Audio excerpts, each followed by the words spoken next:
Rinse that off my brush and then start grabbing all those warmer colors that I mixed before. Just go ahead and touch that, and I want that to fuzz right now. I can always come back in and add detail later, but for now I want these colors to fuzz together. Lose those edges.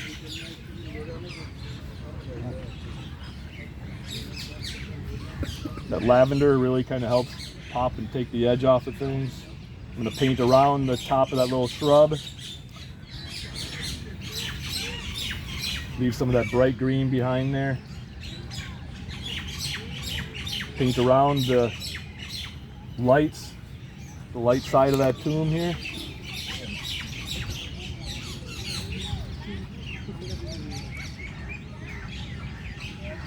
I'm painting this with my eyes like half shut most of the time. Every time I look up, I'm trying to squint my eyes down, so I'm blocking out detail and just seeing the main big shapes.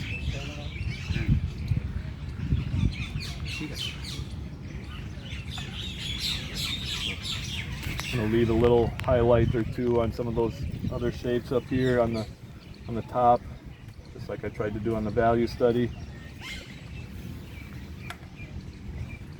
So again, I don't want this to be too boring of a shape, so I'm flattening it all out, but I'm trying to introduce a little bit of color inside those shapes just to jazz it up a bit, make it not quite so boring.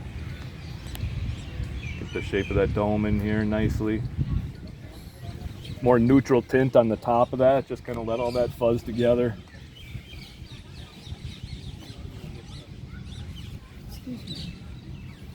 All right, here's that shape. This is all coming down. I don't have to worry about any detail down there just yet. Now when I come down, I've got that little light on the mound in the middle there. I'm going to try and paint around that somewhat. That's a tomb. That's the tomb? Yeah, that's her tomb. That's where he's actually buried? Okay, back up into here. That's a little darker. All right, and then again, making sure that these shapes kind of line up from the other side of the temple here.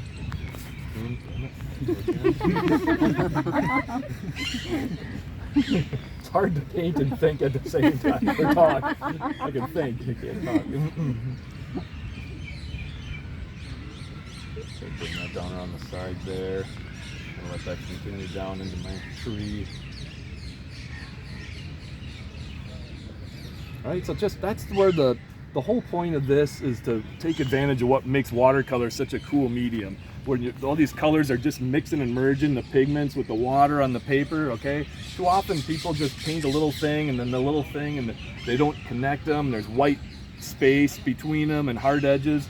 If you can start painting these shapes like this, so the blue goes into the brown, into the lavender, and the neutral tint, into the ochre, all that stuff, it helps it look like a watercolor, okay? You take advantage of what makes it such a nice medium.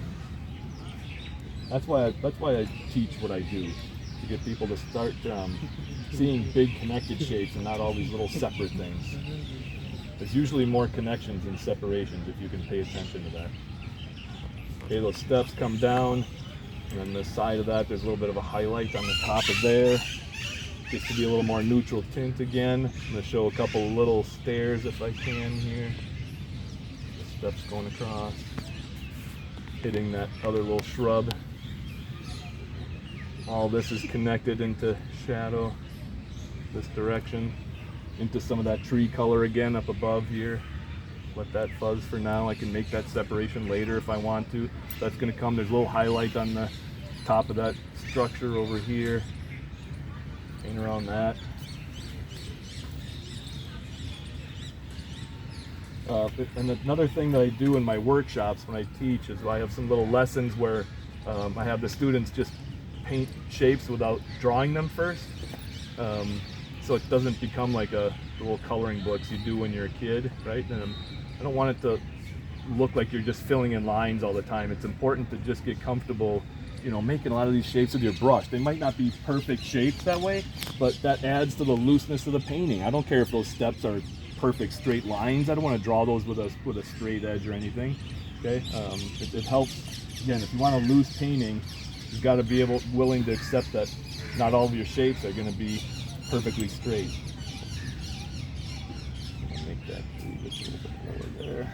All right, I'm breaking up the tree with the kind of the side of my brush, the treetops, doing some dry brush there, making that a little bit simpler. That's forming that in, okay? Following my same shape as I go away, all the way across here, as best as I can. Now I'm gonna get into some warmer colors, getting back down into the side of the tomb here. I've got the neutral tint again. I don't wanna lose this edge. There's some light hitting up there. A lot more light on the side over here. It's okay. Paint around that shape just like I did on the value study. Here's the top of that platform and those lighter steps to the right. Carry that over. Okay.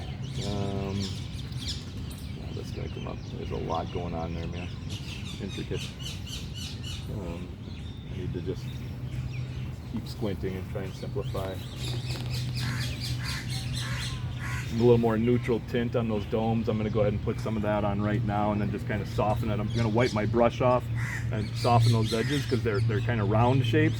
I want those domes to look round, so if I keep taking some paint off my brush and soften that edge, that helps to make it look round, okay, a little bit. It's the difference between a sphere and a cube, right? You want it to look like an egg with a soft shadow shape, not a nice cube. All right, back into all this stuff. Down below here, we got this doorway is a little darker. So that's going to connect across the top of here. I should have left some little spots for people, maybe right in front of there. I can add a person standing in that doorway, even though it's not there right now. But I want to. It helps to show scale, right? That's a big structure, and if I have some little spots for people in here milling about, maybe that'll help show the viewer how big that place is. I can always come in with gouache too, but scratching out a couple little highlights here and there, letting a person be in front of that doorway, all of that helps break the shape up slightly. Okay, I've got the top of that little shrub here that I'm going to paint around. Another doorway coming in here. A little bit of a highlight on it. A little darker on the bottom right inside of it here. This neutral tint. This color, that's the one. I'm sorry? Neutral tint. Neutral tint, yep. Alright, back down into neutral tint, lavender, whatever. I'm going to do this whole side over here, kind of flatten that in more. So that lavender is of which brand? The lavender what? So which brand is that? Oh, Holbein. Holbein. Yeah. Okay, I've got a little underbelly down here. Same thing, kind of soften that down into that shadow area above the doors. That's going to come right over to this shade again. That, not exact what's up there, but it's okay, it's close enough for me anyways.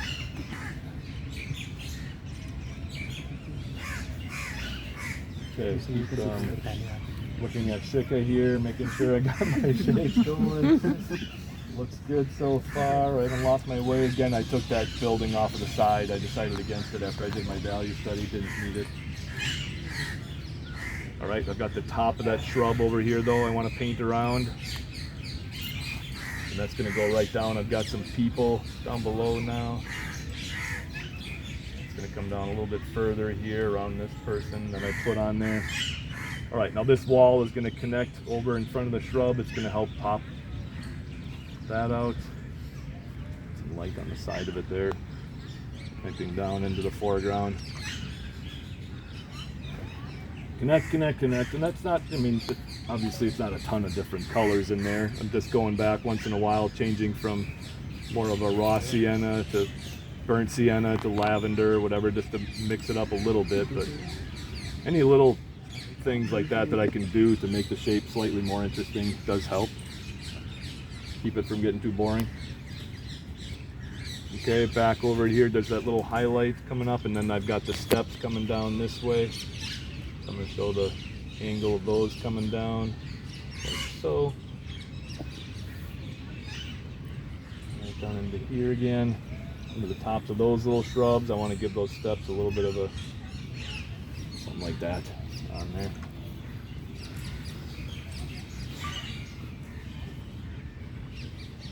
I want to connect the shadow side of this thing right down before I lose that also into that foreground area. Just for a quick little connection. Same thing on this one. Get some of that darker green on there. The more times I can lose edges, soften things down, the better off everything is. I want to paint around that. That's the top of that bench that they're sitting on over there. So I've got that on. Okay, same thing, that green, I guess I can do this on here too, this shrub that I just got to. There's some more up here on the edges there, and into here. Keep it simple, best as I can. There's a lot going on. I want it to look like a painting, right? I don't want it to look too photographed. I like it, I would just take a picture of it and hang that. I want to keep the freshness of this going. Got little shrubs underneath there, have the light side chef. That light green I put on before is for the tops of those shrubs and things. Now I'm just painting the side of them. I'm going to cross.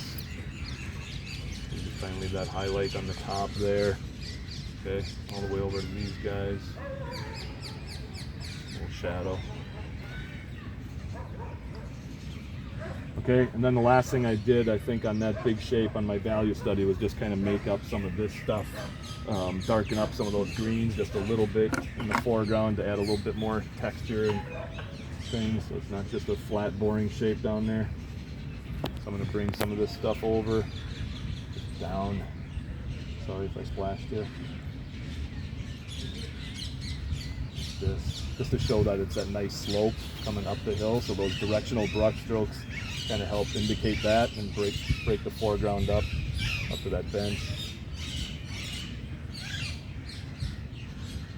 Underneath the tree there too, just some quick dry brush strokes, break that up. It's a little thing, but foregrounds can be problematic if there's nothing in it, so you've got to find a way to just break it up without making it too obvious. I don't like to splatter and all that junk either. I just paint with my brush. I'm going to start putting in a little bit of the detail on the bench right away and incorporate that in. Wish those two people had been on there before, but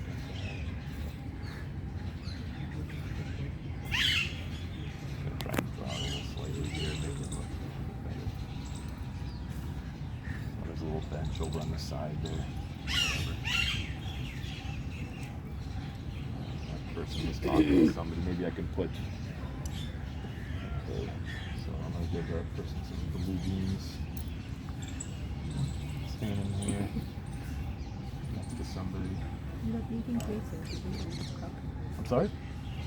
In India, these gardens, especially in Delhi, are dating spots. They're dating spots? Yeah, they're very low.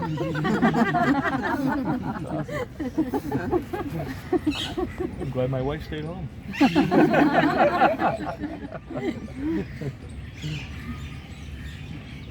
All right, then put some blue or some dark pants on that figure, maybe sitting there. So I've got a couple people just sitting there on the bench now. Get their impression.